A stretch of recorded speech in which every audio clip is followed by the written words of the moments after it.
Welcome to Primal Guitar. Today I'm going to run through a relatively simple dominant 7 arpeggio exercise, naming the scale degrees as we go, which will help us to be able to mimic phrases and navigate our way around the fretboard just that little bit easier.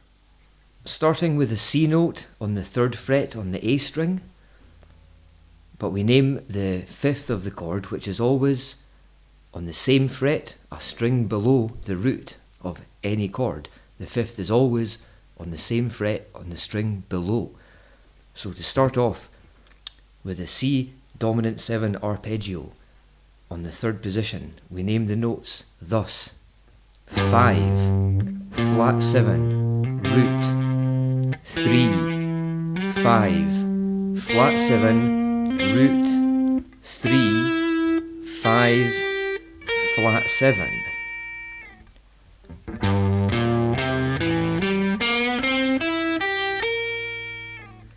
And then, for the second part, we move up to the 8th fret, that's the C on the low E string, and we name the notes thus: root, 3, 5, flat 7, root, 3, 5, flat 7, root, 3.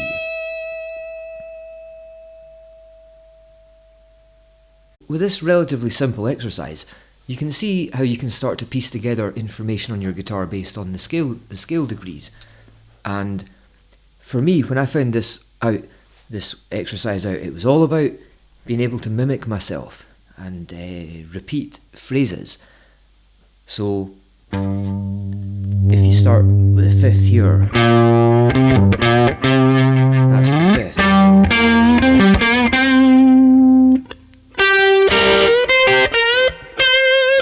You can start to do stuff like that, it's great.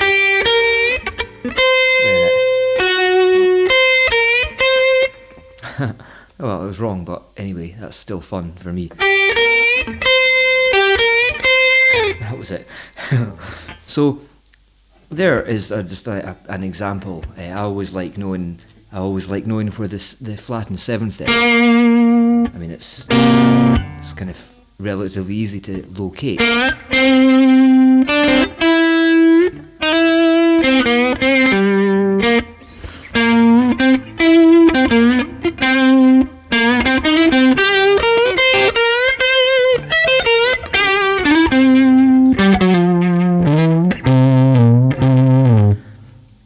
And the thing about these two different positions, playing them here and here, is this is what takes practice, but you start to understand the notes in between. So you're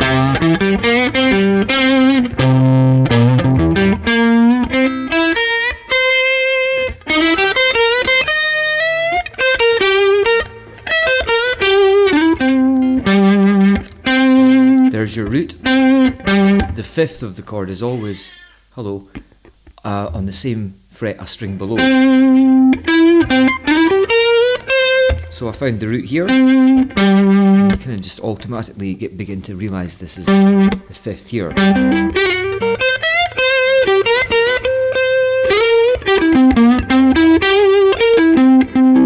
That's us an octave higher. So that's the position in between there. There's what we just went through. There's your root. And that's your 3rd.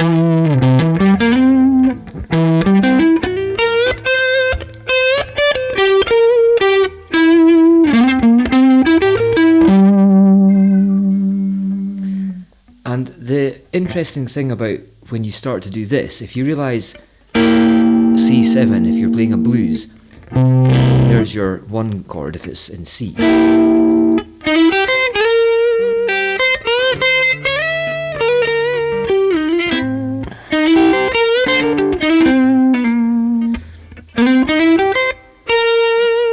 And the 5th chord of C is G7. So if you're playing in C,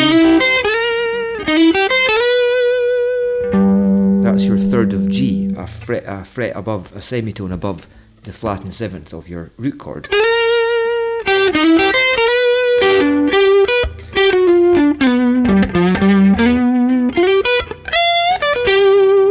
And that's just me playing the G7 version of this, what we went through here. And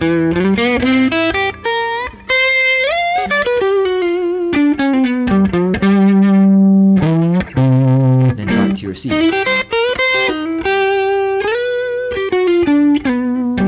And of course the same applies for your 4 chord, it would be F.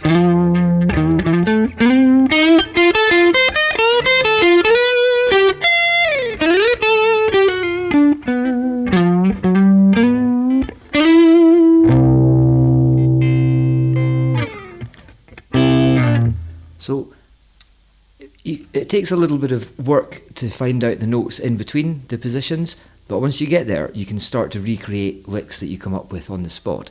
That's the general idea of making music, really, is picking out specific melodies.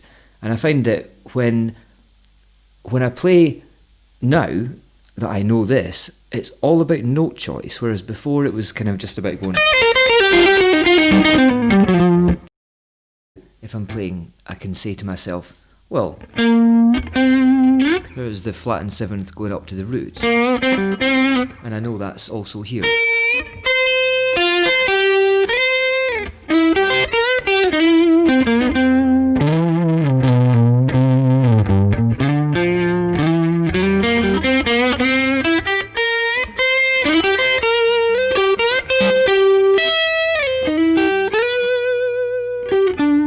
And that's me going to the G, the 5 chord. So you start to be able to pick out melodies and mimic yourself, which is where the fun really starts happening.